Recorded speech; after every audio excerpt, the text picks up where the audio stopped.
فقط ندونی که من این کارو کردم. باشه، سفر خوبی داشته باشین.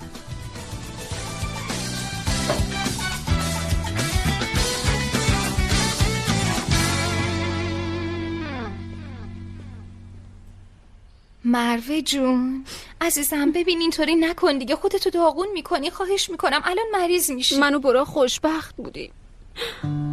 کاش اصلا ازدواج نمی‌کردیم. این دیگه چه وضعیه آیدا؟ خانواده ما از یه طرف، خانواده اون از یه طرف دیگه. فقط کم مونده این وسط بگیرن ما رو بزنن. خب درست میشه مروه جونم، درست میشه عزیزم. من اصلا نمیفهمم این عروسی دیگه چیه؟ یعنی چی آخه؟ واسه اینکه یکم غیر بدن و 2 تا طلا جمع کنن این بحث تو رو انداختن؟ اصلا اینو ازمون میپرسن که من میخوام یا برا میخواد. عروس منم، من ازدواج کردم. به خدا من اینقدر بهش گیر ندادم. خب چون خبر ندادین برای همین عصبانی شدن مروه، وگرنه موضوع اصلا عروسی نیست. مادرش به من چپ چپ نگاه میکنه آیدا. از نظر اون من یه دختر بی عقل و خیلی کل شقم.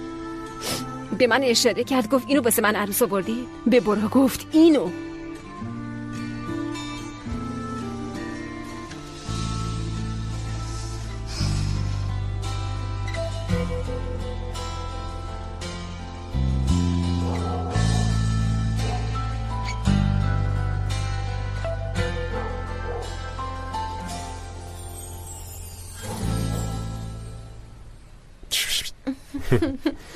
زود باش بریم تو، هوا سرد شد. ببین اینجا خوابت میبره. نه نمیخوابم. لروکس چطوری نمیخوابی؟ من از نفس کشیدنت میفهمم که داری میخوابی. زود باش. یعنی چی؟ از کجا فهمیدی؟ من که نفهمیدم.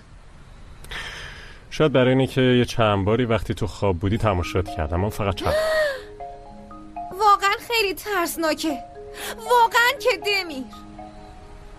خب مگه چیه؟ در ضمن یعنی تو اصلا وقتی من خواب بودم نیومدی منو تماشا کنی؟ البته که نگاه نکردم. چیه؟ خب نگاه نکردم.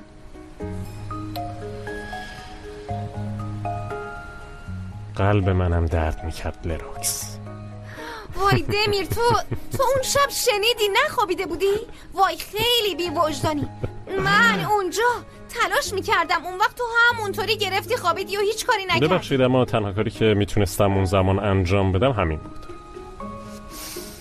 خیلی خوب، باشه بگذاریم. خب حالا چطوری میخوابم؟ مادرم میگه مثل دیوونه ها میخوابی. راستش خب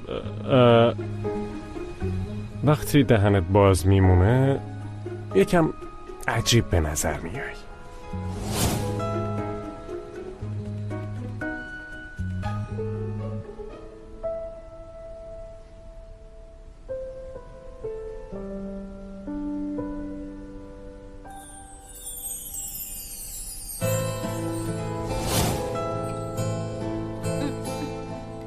من هیچ وقت دهن باز نمیخوابم. شوخی میکنم. اینقدر قشنگ خوابیده بودی که واقعا اون روز خیلی سخت بود تو رو ول کنم و برم. همون روزی که رفتی پاریس؟ باشه، فردا صبح زودم باید بری. آره اونجا که میری خیلی دوره. آره متاسفانه صبح ساعت 5 باید برم تا 8 برسم اونجا. بدترین صبحی بود که تو زندگیم داشتم. بازم باید تو رو صبح وقتی داری میری نگاه کنم. ای بابا. لروکس تا ظهر میام شرکت. الان اون سفر با این جلسه چه ربطی به هم دارم؟ گرچه اونم هیچ معنی نداشت، اما الکی خودتو اذیت کردی. اذیت نکردم. باشه بگذاریم، ولش کن. هوا سرد شده، من میرم تو رخت خوابم بخوابم.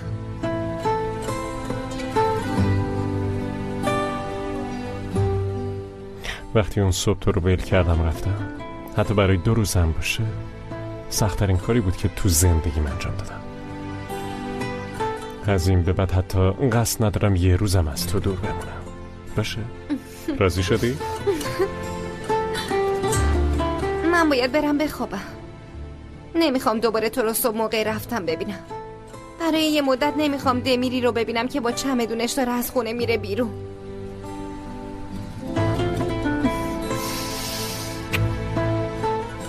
شب بخیر دمیر.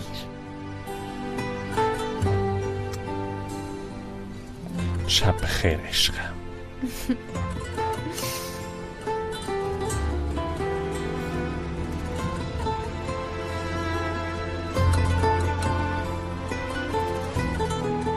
آی شب بخیر.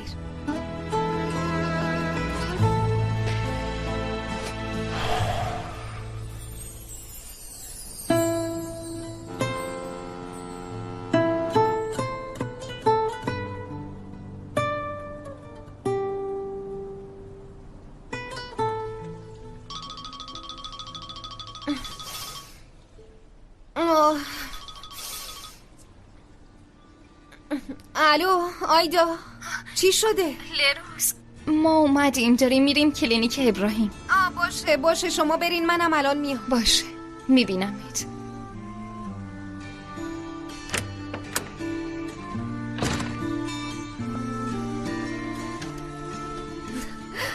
با اون چهره زیباد اخم نکن.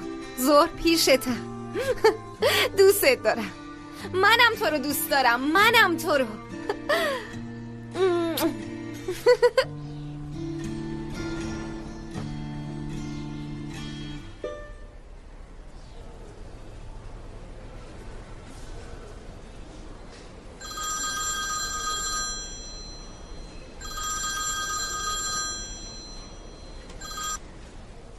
بله لروکس.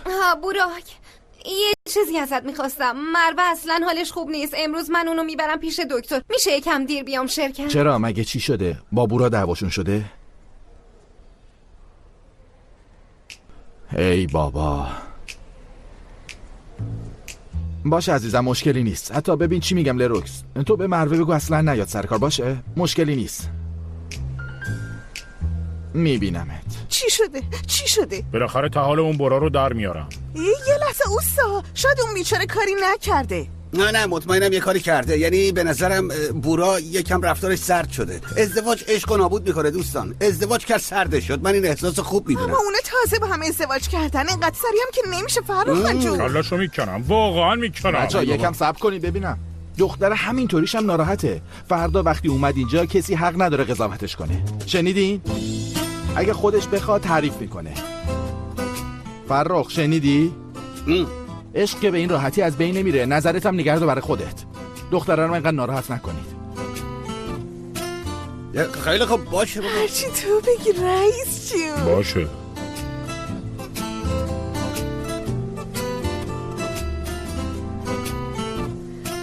اینم هرچی میگذاره جذاب‌تر میشه. رئیسی هم خیلی بهش میاد. به خودت بی‌حسمیه. خب ابراهیم جون، نتیجه چی شد؟ راستش همه تکالیفی که دادی و انجام دادیم. با یه جفت دیگه رفتیم بیرون. خیلی خوب بود. همه چی خوب. خب من میدونم که حرف میزنم. ببین برات تضمین میکنم بعد از انجام دومین تکلیف رابطه شما بهتر از اینم بشه. نه دیگه داداش، بیشتر از این به ما تکلیف نده. ما همینطوری ادامه میدیم. سلام.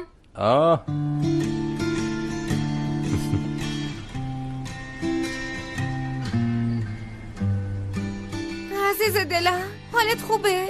لروکس، انگار خیلی دلتنگت شدم.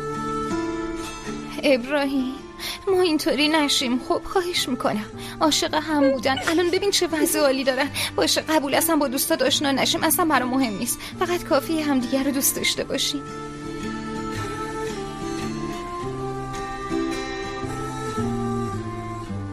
داداش، دوست دخترم آیدا. سلام، چطوری؟ سلام.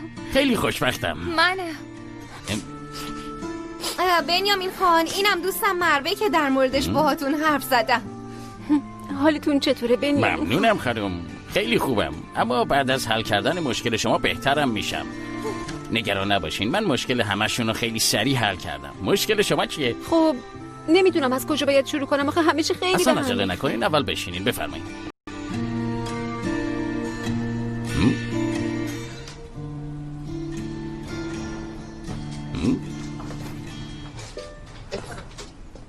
خب مروه خانم، برای چی میخواین این ازدواج ادامه بدین؟ من برم یه چایی دم کنم بیام. باشه خیلی خوب. اگه خسته شدی میخوای یکم من بشینم؟ خسته نشدم.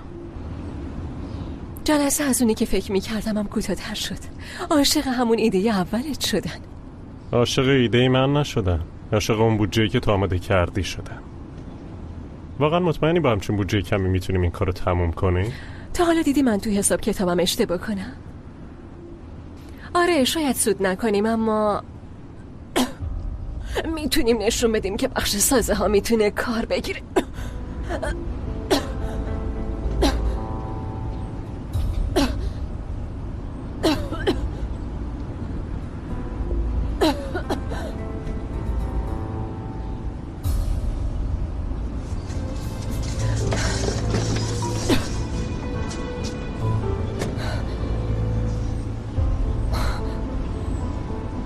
بیا یه نفس عمیق بکش. از گرد و خاک اینجا گرد و خاک زیاد داره. گرد و خاک اینطوری میکنه. حرف نزن. وقتی حرف میزنی نمیتونی خوب نفس بکشی. در ضمن چرا داری به من توضیح میدی؟ میدونم از قبل آسم داشتی. درسته ببخشید. داروت کجاست؟ تو کیفمه.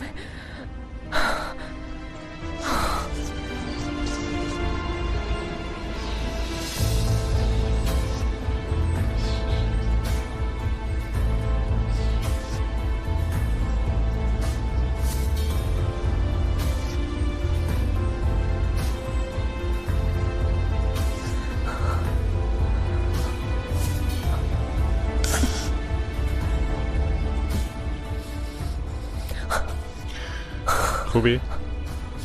یکم سرگیجه دارم. میشه یکم بشینی؟ برو اون طرف بشین. بده.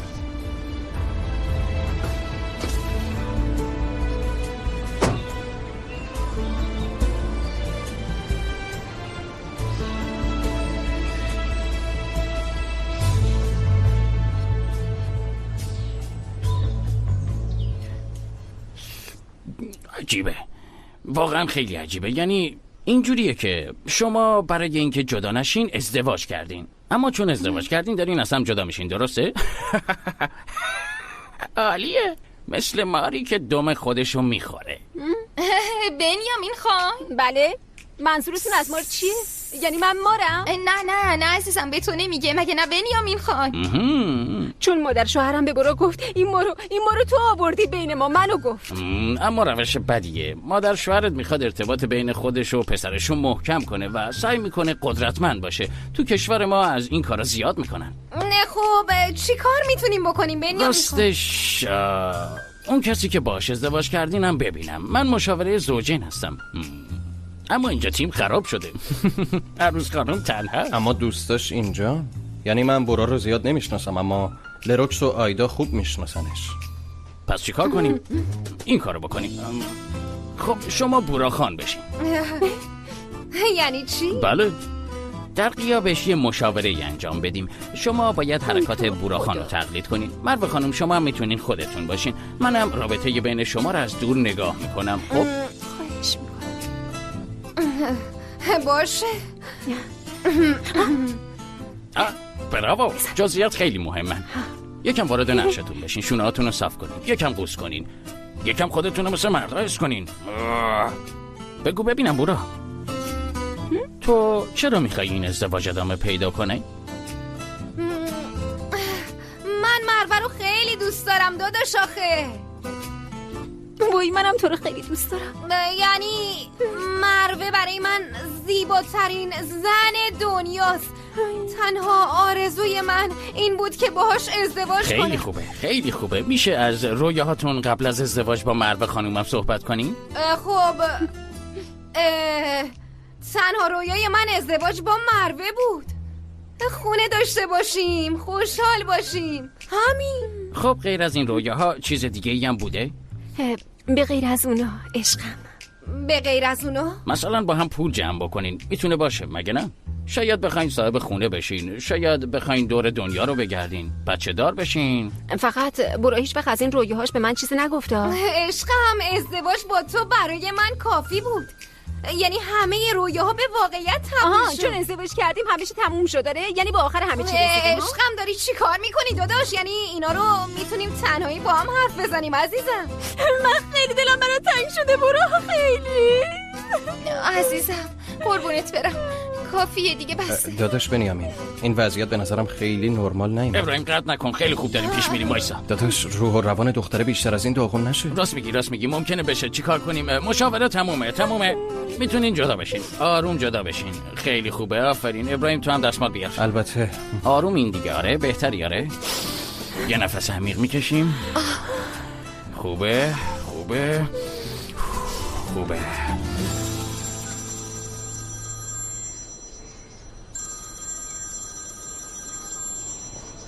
دوبله شده در استودیو جم. بله آیدا. دمیر خان، من قبل از اینکه سوار هواپیما بشم رزومه برا رو فرستادم، دستشون رسیده، الان پیام باشه فرستادم. خیلی خوبه. اونجا وضعیت چطوره؟ یکم به هم ریخته است اما درست میشه، یعنی امیدوارم که درست شه. شما هم رفتین پیش مشتری دقیقاً وقتی من نبودم. همه کارا رو خودتون انجام دادین. دمیر خان معذرت میخوام، برای تلافی کردن هر کاری لازم باشه انجام میدم. ناراحت نباش، من حلش کردم. تو شرکت میبینمت. میبینمتون.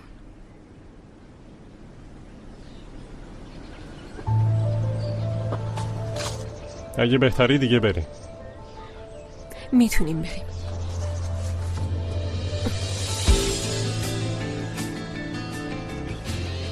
چی کار میکنی؟ دمیر من واقعا منظورت از این کار چیه؟ این الان چی بود؟ معذرت خواهی کردم دمیر، یهویی شد، عمدی نبود. که یهویی شد داره؟ عالیه. یهویی تصمیم گرفتی که بری، یهویی تصمیم گرفتی که برگردی، یهویی تصمیم گرفتی من تو رو میبخشمه، یهویی فکر کردی میتونی منو ببوسی. بهتر نیست یکم بشینی و فکر کنی؟ خیلی سخته؟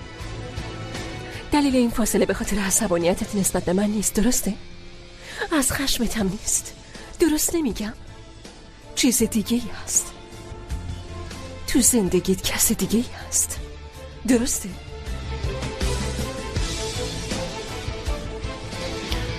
ایلول اعصاب منو خورد نکن.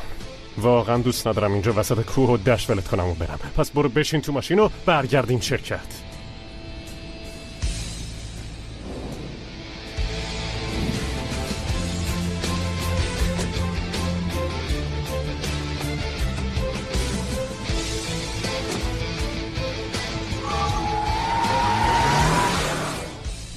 بخور. آفرین، نمشو بخور تو یه نفس. آفرین، همینه. آب چی کار میکنه؟ بدنمونو، روحمونو و همه ی کثیفی‌ها رو چی باید بگین؟ تمیز میکنه. آفرین، خیلی خوبین. حالتون بهتره؟ خب این کارو میکنیم. بفرمایین این کارت ویزیتمه. شوهرتون که برگشت دستشو بگیریم بیاین پیش من تا با هم حرف بزنیم، چون تنهایی نمیشه. از لحاظ علمی هم درست نیست و من نمیخوام مشکلی پیش بیاد. خیلی ممنون که تلاشتون رو کردین، متشکرم. خواهش میکنم. خب لروکس خانم، اوضاع شما چطوره؟ بنیامین خان، ما کاملا خوبیم. یعنی من اولش شک داشتم اما چرا دروغ بگم، خیلی کارساز بود. عالیه. ابراهیم و آیدا؟ بله خیلی خوبه، یعنی عالیه مگه نه؟ آره دیگه نیازی به مشاوره نداریم، خیلی ممنونم. عالیه.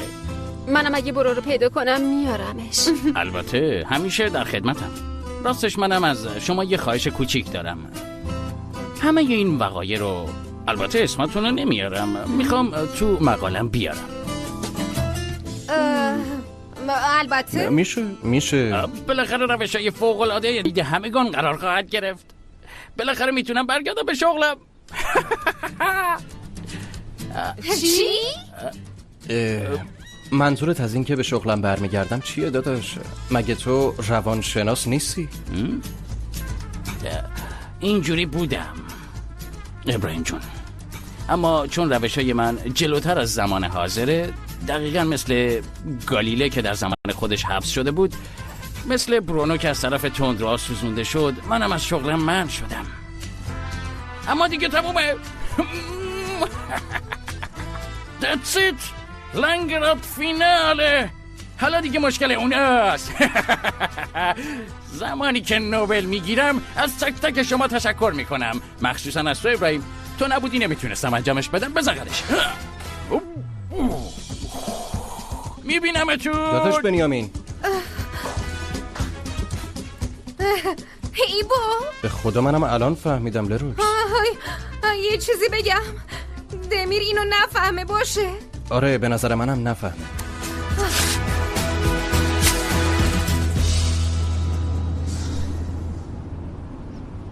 دمیر، قسم میخورم برای اتفاقی که یکم پیش افتاد نقشه نکشیده بودم. وقتی اینقدر بهت نزدیک شدم، شاید از رو عادت، شاید از رو دلتنگی، نمیدونم.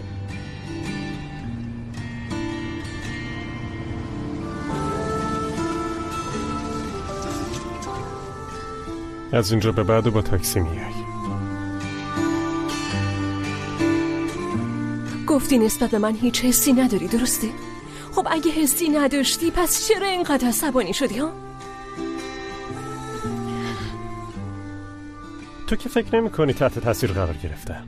اون احساس که نسبت به تو داشتم همون عشقی که فکر میکردی هیچ وقت تموم نمیشه دیگه تموم شده ایلول.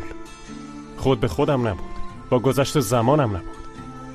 من اون حسو تو درد خودم خفش کردم، تو درد خودم کشتمش. الان یه دمیر دیگه جلوت نشسته.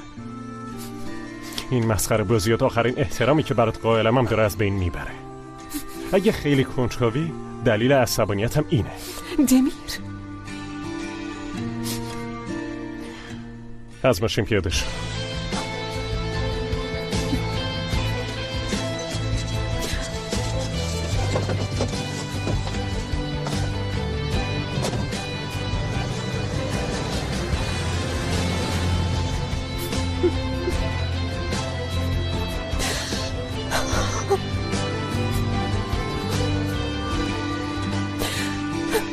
ای بابا، این همه لباس کاردستی و عتیقه براشون فرستادیم، یعنی هیچ تأثیری رو خانواده بورا نداشت. خواهر شوهرش خوششون اومده ولی مادر شوهرش مشکل ساز شده. خب برای اونم کلی چیز میز فرستاده بودیم ها.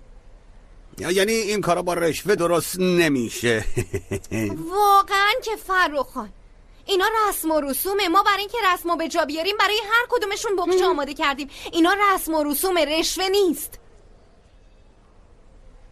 فرخ، تو کار خانوما دخالت نکن. باشه. خب حالا کاری هست که از دست ما بر بیاد؟ میگم تو باهاش حرف بزن. براک یعنی بپرس نظرش چیه، چه فکری میکنه، چرا اینطوری میکنه. شاید ما از زبونش چیزی نمیفهمیم. آره براک، یکم گوشش بکش تا عقلش بیاد سر جاش. باشه من بهش زنگ میزنم. بهتر نیست منم زنگ بزنم ها؟ واسه همین الان زنگ میزنم. فرخ خان جون دارین چی کار میکنی؟ چیزه اینه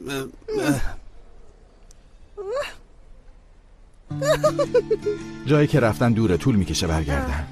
آره میدونم، با دمیر حرف زدم، تا بعد از ظهر میرسن.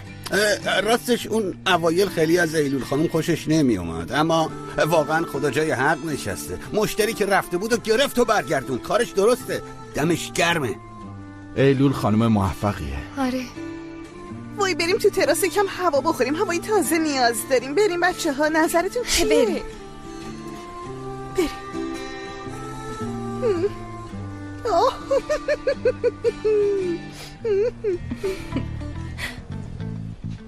موفقه، باهوشه و خیلی هم زیباست.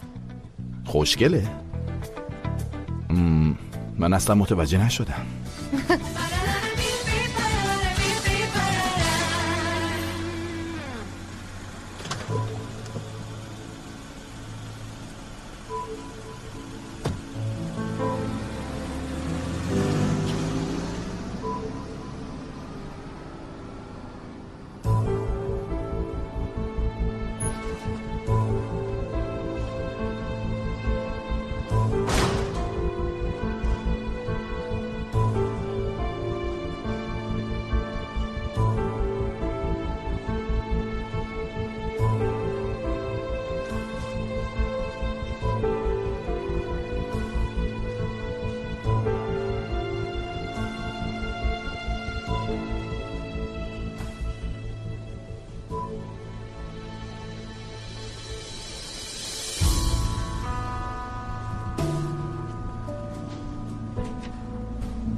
عشقم، جلسه تموم شد؟ آها عالیه. ایلول خانوم اومده، پس تو کجایی؟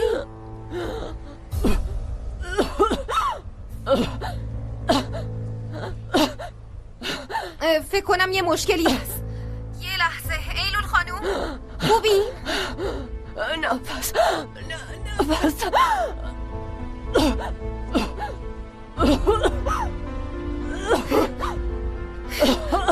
ایلول خانوم خوبین؟ نمیتونی نفس بکشین؟ آره من باید چیکار کنم؟ بهم بگین چیکار کنم؟ تو کیفتون چی هست؟ قرص؟ آره قرص دارین؟ باشه. کدومشونه؟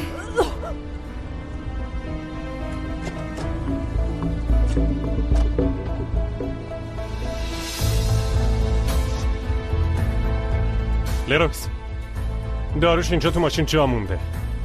لروکس صدامو میشنوی؟ الو یه لحظه عزیزم، من به زنگ زدم. لروکس وایس. اینه. کدومشونه؟ باشه میریم بیمارستان. من اول باید برم به بوراک خبر بدم. باشه خودمون میریم.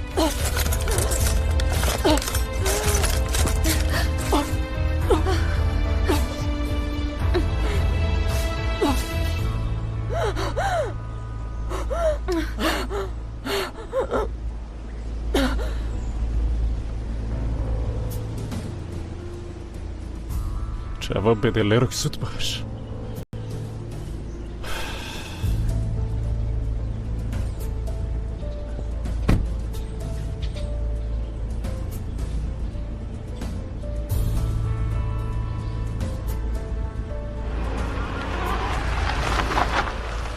زود باشه.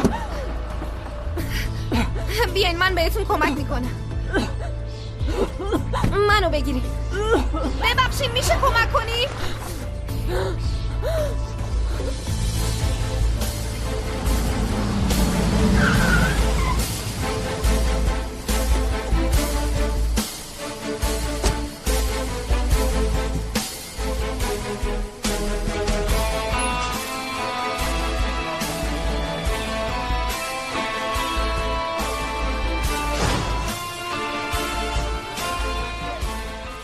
ایلول خانم کجا؟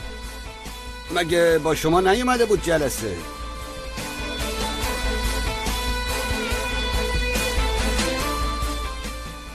لروکس کجاست؟ نمیدونم. یکم پیش تو تراس بود، با هم بودیم، بعدش رفت. آیدا تو دیدیش؟ نه ندیدم، اما دمیر خان کیفش هم نیست، حتما رفته.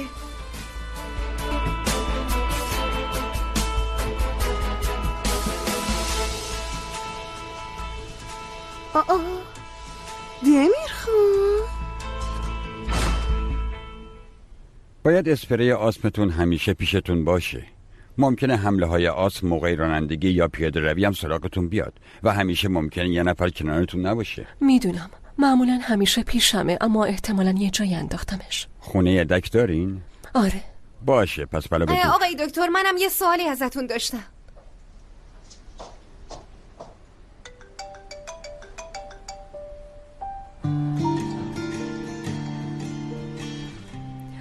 بله دمیر. حالت خوبه؟ خوبم، نگران نباش. اسپری آسمت تو ماشین جا مونده. اونجا انداختمش. مهم نیست دیگه، نیازی نیست الان بیمارستانم. من امروز نمیتونم بیام شرکت. اگه مشکلی بود حتما بهم خبر بده.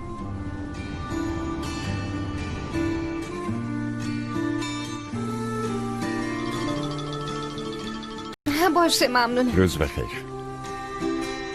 کجایی لروکس؟ ایلول خانم حالش بد شد، مجبور شدم تلفنو قطع کنم. آوردمش بیمارستان. خدا رو شکر حالش خوبه. ببخشید که نتونستم به زنگ بزنم دمیر. مهم نیست. دمیر وقتی اونجوری دیدمش خیلی ترسیدم. رنگش مثل گچ سفید شده بود. یادت تو قهوه یه بار شیر ریختن بیهوش شدی؟ عین تو شده بود. اصلا نمیتونست نفس بکشه. حالش خیلی بد بود. نگو آسم داشته. دمی باشه عزیزم، بعدم هم حرف میزنیم. اما ممکنه برای نهار نتونم بیام. اشکال نداره، شامو تو خونه با هم دیگه میخوریم. دلم برات تنگ شده. منم میبوسمت. فعلا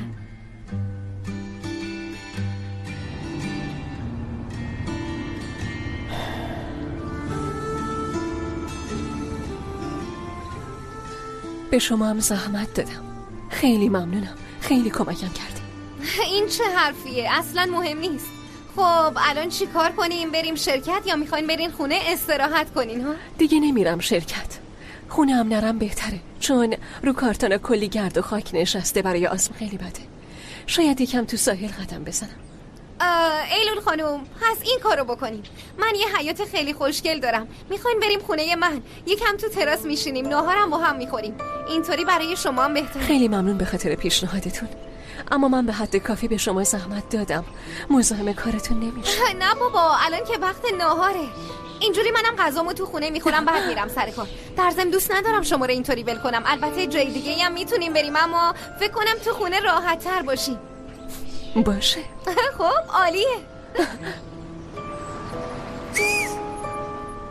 خیلی خوب بوده.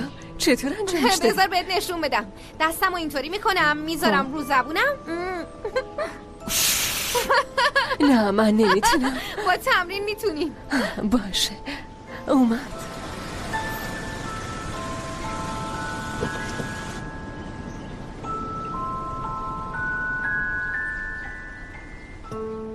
اینجا خیلی خوشگله. آره. لروکس تو حیات بوس داری؟ آره. سکیز خانوم، سکیز به ایلول خانوم سلام دادی؟ واقعا گفت؟ آره. درست الان دیده نمیشه، ولی موسیو لاک پشتم هست. لاک پشت منه. یه سگ محلم هست اسمش کاراموکه. اون بالا هم چیچی هست. چیچی؟ ماهی منه، یعنی بهتر بگم همدردمه. خیلی خوبه. پس من براتون برم آب بیارم، بعدش هم غذا سفارش میدیم. شما راحت باشین. باشه. دوبله شده در استودیو جیم.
من گفتم خوبم، لازم نبود تا اینجا بیای. من فکر میکردم تو با آیدا رابطه داری. آیدا؟ این دیگه چجوری به ذهنت رسیده ایلول؟ چه میدونم، اون روز وقتی دیدم با هم خوشو بش میکنین. براک جون، ایلول خانم آسم داره، برای همین از حال رفته. دمیرم اونو رسون خونش. الکی به دیگران تهمت نزنیم. خب منظورم این بود که هنوزم دوستت دارم دمیر. وقتی آدم واقعا یکی رو دوست داشته باشه، دوست داره اون همیشه خوشحال باشه. امشب میخوام دمیر رو سورپرایز کنم. چند تا ایده دارم، اما باید یکیش رو انتخاب کنم. میشه به هم کمک کنین لطفا؟ البته که کمک میکنیم. من نمیخوام مدام مقایسه بشم. اونم اینو نمیخواد، اما این ناخواسته پیش میاد. اون دوست دختر من بود. مال خیلی وقت پیشه. بلافاصله بعد از اینکه نامزد کردیم از هم جدا شدیم. 2 سال پیش بود.